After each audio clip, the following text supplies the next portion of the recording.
Good morning and welcome to Morning Scoop for Friday, December 17th. This is your daily Buckeye fix. I'm Tom Orr. The Rose Bowl game against Utah in 15 days, the game against Michigan in 345 days.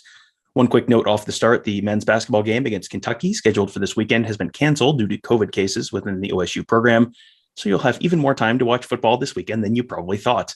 Today is, in fact, the start of bowl season. This year, there are 44 bowl games happening, starting with the Bahamas Bowl and Cure Bowl tonight, and then ending with the national championship game on January 10th.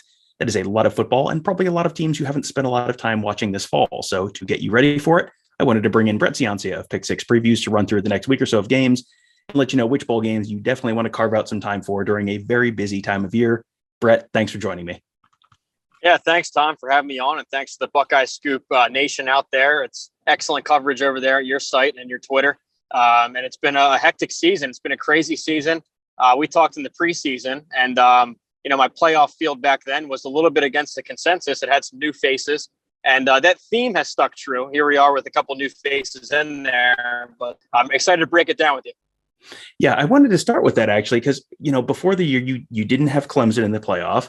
You didn't include Alabama. You were definitely right about Clemson. You were very nearly right about Alabama, which, those are two teams that I think everyone basically had written into the field. So, you didn't get your final four teams exactly right, but I don't know that anyone did this year. So what was it before this year that made you think that this was going to be kind of not a totally chalk year? Yeah. So, this was my 10th annual preseason book, Pick Six Previews. And coming in, I had some that went against the grain. I was the only one in the nation without Bama, the only one in the nation without Clemson, especially with that Clemson pick. I had seen that this was going to be a transition year for them, going through, losing the number one player in the country with Trevor Lawrence, going through a lot of roster turnover, running back, the all-time ACC rusher, Travis Etienne, defense losing some starters. And I just thought that this is time for a challenger to really sneak up and get them. Now, I didn't think it'd be Wake Forest out of the Atlantic, and I don't think anybody did. They were a consensus second to last team in the ACC. The no Clemson certainly hit. The no Alabama, that was close. Coming down the stretch there, they had their last three SEC games came down to within a score. And what I saw with them was that they were losing all three Heisman candidates from a year ago, losing a ton of NFL draft picks and great defenders. But hey, one thing to not forget is never write off Nick Saban. I mean, this guy's incredible. If anyone can reload, he does it every year. But at the end of the day, they were close. Arkansas had him within a score, LSU within a score, and then Auburn pinned him at the 1 yard line there in the Iron Bowl. So I almost hit on the no Alabama and no Clemson parlay. But, with some hits, there were some misses. I thought that UNC was going to win the conference in the ACC, and that certainly backfired. So I like to talk the hits and the misses from my preview book. And as the accuracy standings came out, I once again defeated all the publications on newsstands, finishing number one in all print material for another year in a row here, the 5-year title. Wow, congratulations. That's awesome. This was this was a year when no one got it all right. I don't think anyone had Michigan and Cincinnati in the Final Four. I don't know that that's anything that any publications had those two teams in there together. So this has been a wild year of upsets, but it may end up with kind of a chalky final. We'll get to the final in a minute. We'll get to the playoff in a minute, but I wanted to start with kind of what's coming up in the short term. There are a lot of interesting bowls in the next week, starting a little bit later on today. Most of those games feature a lot of teams that people probably haven't watched a whole heck of a lot this season. Is there one in the next week or so? I mean, let's just say between now and Christmas, for example, that is a day that is a game that's maybe the most interesting to you or the most exciting to you in terms of a matchup? Yeah, sure. I've got a couple here. Now, for full disclosure for the listeners, my preview book is Power 5 only. It's me. It's a one-man show. I dedicate my time to all 66 Power 5 teams. So the non-AQs are kind of starting out bowl season. I don't cover them extensively, but there's still a lot of intrigue. You get to see the Sun Belt's three best teams all in action with Louisiana, with App State, and with Coastal Carolina. It's funny with App State. I'm based out of Pennsylvania. I saw they had a Wednesday night game coming up in Boone against Coastal Carolina, who was ranked at the time. I got up and drove down 10 hours down to Boone, North Carolina to go see this place in action. And it did not disappoint. If anyone tuned in that Wednesday night, it was a field storming. It was App State's first ranked win since that infamous Michigan game back in 2007. And I'll say for anyone in that region, it's definitely a must trip, a must visit. It's very scenic, nestled in the mountains there. great little mountain town up and down Western Carolina. So unique experience there. So to answer your question, I want to see them back in action. App State, they have an All-American caliber corner over there going up. They're playing, I think, Western Kentucky. Another team, Coastal Carolina, that I saw that night is one of the best offenses in the country. Grayson McCall leading all the passing metrics. So there's a couple teams there that are intriguing. Lastly, I'll throw in BYU too. I mean, this is a team that went 5-0 against the Pac-12. They took on a lot of challengers from the Power Five, and they held serve. They really dominated most of the Power Five schedule they had. Unfortunately, with that independent, non-conference, they're stuck in the Independence Bowl against UAB. So I want to see them see if they can finish off one of their best seasons in recent memory. Yeah, and that BYU team opened their season. It was either week 1 or week 2 against Utah and beat Utah. And Utah is playing in the Rose Bowl. BYU goes 10-2, and they're in the Independence Bowl. That doesn't quite seem fair, but that's why teams become members of conferences. That you get to play some more exciting bowl games. Generally, if you're not in the playoff, you're better off in a conference. But BYU will be in a conference in just a couple of years in the Big 12.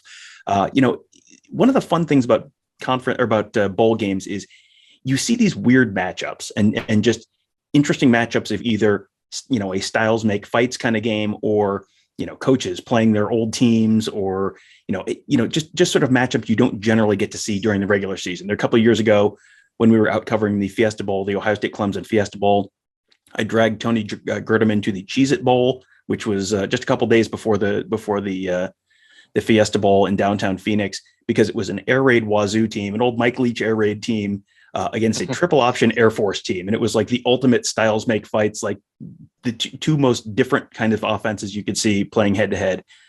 Is there a matchup this year that is just either a really interesting stylistic matchup or just a really interesting sort of storyline matchup to you this season? Yeah, I mean, there's really a ton. And that's what really, I think, separates some of the more casual football fans from the college football diehards, because, us diehards, we can dive into any of these matchups and find intrigue. Some that pop right off the page right away. You have Oklahoma versus Oregon, a couple interim coaches coming in, namely Bob Stoops for Oklahoma. Big game Bob is back leading Oklahoma. So that'll be cool to see him back in a head coaching role, even just for a game. But yeah, some more like off the field drama matchups. You mentioned Mike Leach in the air raid. He's taking his Mississippi State air raid back to play Texas Tech, one of his former teams, and where he really his claim to fame. I went back and I read his novel, his autobiography, Swing Your Sword. And he really dives into all the drama off the field that ran him out of Texas Tech with the AD and the chancellor and all the behind the scenes boosters and politicians. It's kind of crazy. So seeing how that all went down, I'm excited to see him going up against Texas Tech. And then real quick, another one that was kind of drama off the field a few years ago in the Sunshine State was Florida versus UCF, where when UCF was having their runs under Scott Frost, and the next year they wanted to, lock in bigger opponents to try and get in the playoff. They demanded that Florida play at home and home. And Florida said, hey, I mean, that's not really commensurate with our histories and our fan bases. So we'll do a 2-for-1. And of course, UCF backed out. So, a little off the field drama stuff. It's cool to see them matching up in a bowl. One game that will have plenty of storylines in Columbus and also in Salt Lake City is the Rose Bowl. Ohio State favored by just under a touchdown, 6.5 points against Utah. But, you get into the motivation conversations this time of year a lot. Ohio State coming in off of loss against Michigan for the first time since 2011. Utah, this is maybe one of the biggest games in their school history, kind of consolation prize for Ohio State. How do you see the Rose Bowl shaking out this year? Because I feel like I have a good sense for what these two teams are, but I'm not sure I know what to expect from the game itself. Yeah, so first on the Utah side, you had mentioned how they opened up with the loss to BYU. I'll say this, that was a completely different team, at least a completely different offense in September when they had Baylor transfer Charlie Brewer as their starting quarterback. I mean, the offense was stuck in the mud. They started 1-2. After game 3, he transfers out and leaves, and Cam Rising gets the start. And this was their guy that they've been grooming there for years under Andy Ludwig, the offensive coordinator. He comes in, they're a completely different team, and they've been very efficient on the ground, in the air. Tavion Thomas, I believe, leads the country or is tied there with 20 rushing touchdowns. If you single out those first couple games, Utah is a top 5 team in terms of my game grader formula. They're right up there. The metrics love them. And this game, if you put it through my formula, it's a little bit closer than that touchdown spread. I have Ohio State by 4. And another angle too, you have to always remember with bowl games, we're sitting here talking December 16th. There might be some opt-outs and some withdrawals on both sides, but I'm thinking Ohio State might have more than Utah if I could guess. As it stands right now, I'm impressed. There aren't any opt-outs or withdrawals by Ohio State. So, we'll go through this preview assuming it's a full roster. I think it's going to be a tough challenge for Ohio State. I think that to some casual fans that might see the name Utah and think it's an easy non-conference game, this is a solid team. Of course, they just dominated Oregon twice in 3 weeks. That same Oregon team that ran the ball very effectively up in Columbus early on. So, and I know that both teams have improved, but it's going to be a great matchup. I'm really excited for it. Yeah, this is going to be a real good challenge for Ohio State because, after the Michigan loss, you heard a lot of talk out of Ann Arbor, especially from Josh Gaddis, about the fact that Ohio State was maybe a little soft, maybe wasn't ready to kind of bang in the trenches. If you were not really ready to bang in the trenches, Utah is not a great matchup. They are very, very tough along the line of scrimmage on both sides of the ball. I mean, how do they rank to you in terms of, difficulty, just pure difficulty of, just the strength in the trenches, how good they are on both sides of the ball along the line of scrimmage? Because they don't have, this is not a team with like elite talent like Ohio State has, but this just seems to me like a team that's just not a lot of fun to play, basically. Oh, absolutely. And I think the comparison I like to make is this is the Pac-12 version of Utah, or I'm sorry, the Pac-12's version of Iowa. The way that they develop their players. I run a player development metric each cycle that combines the recruiting rankings, the raw recruiting data versus NFL draft pick output and wins on the field. And it's always 1-2, 2-1, 1A, 1B between Utah and Iowa. So think of that caliber of defense, really tough front seven. They tackle well in open space. They fly to the ball. They're vicious hitters. That targeting rule really hurts them. I talked to Morgan Scowie, their defensive coordinator. They're a very physical, violent crew on defense. So you have that kind of defense that Iowa brings. But then you also have a very competent offense too. So this is one of their best offensive lines they've had. They have several weapons at the receiver core, an All-American, Britton Covey. He won the All-American punt return spot. So yeah, it's a very complete team. And like I said, if they would have made that Cam Rising decision over Charlie Brewer back in September, I think a couple of these one-score losses might have flipped and you'd have a potential playoff team. That's how strong they've been down the stretch. So it's a proven product year in and year out, and this is one of their best yet. Well, the night before the Rose Bowl, every Buckeye fan's second favorite team is playing Georgia in the playoff semifinals. How do you see Michigan matching up with the Bulldogs? I think everyone went through the regular season thinking Georgia was this completely unbeatable juggernaut for the most part, and no one was going to score on them. And then Alabama scored a whole bunch on them in the SEC championship game. Is this a matchup that you see Michigan having at least a decent chance to win, or is this something that really favors Georgia? Yeah, so when the line came out, I was a little shocked. The line opened up at 7.5 for Georgia.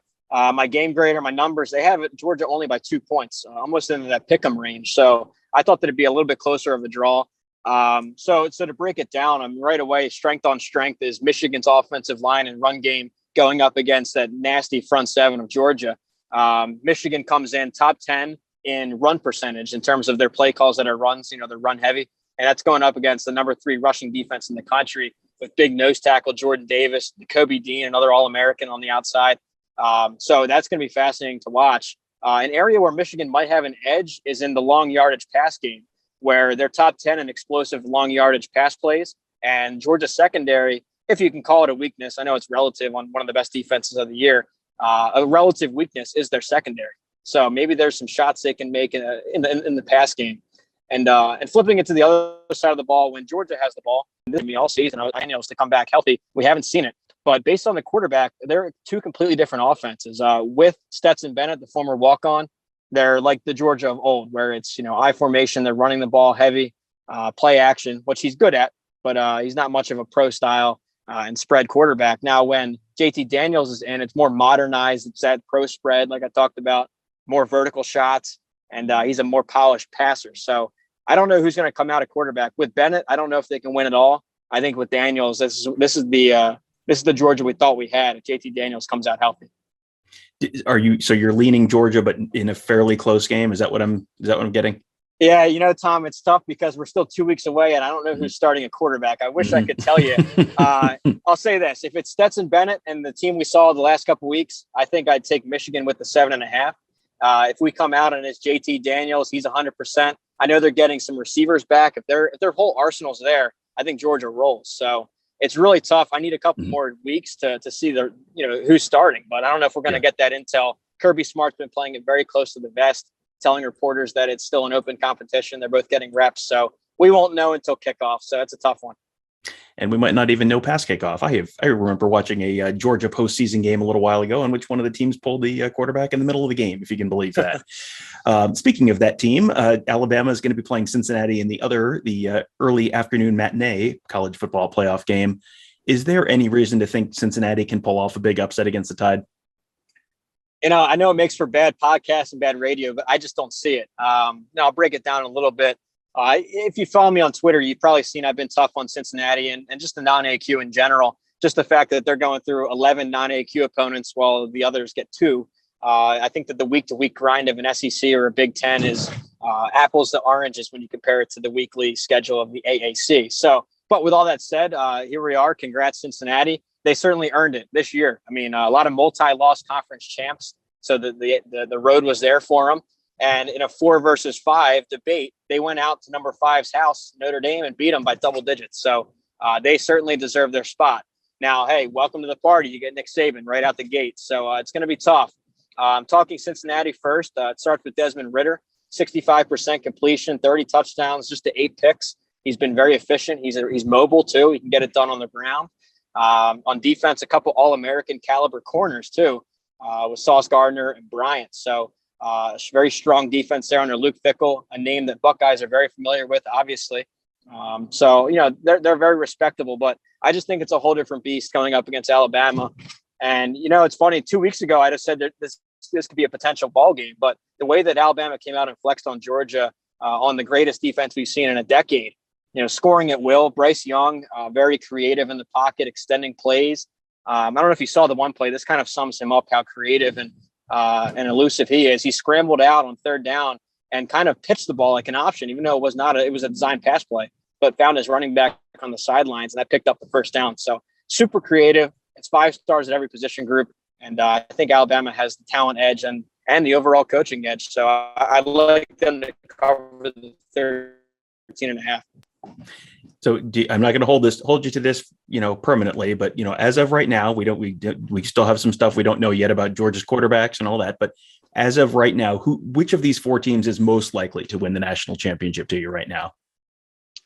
I'd say Alabama, more so because I think that Michigan Georgia is looking like a toss-up. So if I had to forecast an overall champ, I think Alabama is more likely to be in that game. So I'll go Bama. In terms of the Vegas spreads as they opened, I'll take Bama minus 13.5. I'll take Michigan plus 7.5. I love having that half point. And I think it's going to be a very competitive ball game against Georgia. All right. Well, let people know. We've had you on a few times, so I'm guessing people know who you are and where to find you. But just in case for people who might be new, let people know where to find you on Twitter, where to find your work, your book, and all that good stuff. Yeah. Thanks again for having me.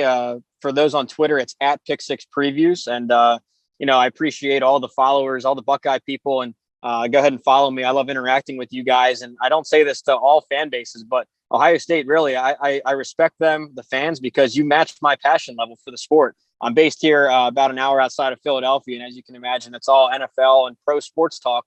I'm the only college guy around here. So when I can connect with other real college bases on Twitter, it's great. I mean, places in the South and the Midwest and Ohio State. So love it. So at Pick Six Previews on Twitter, pick6previews.com is where you can find my preseason book.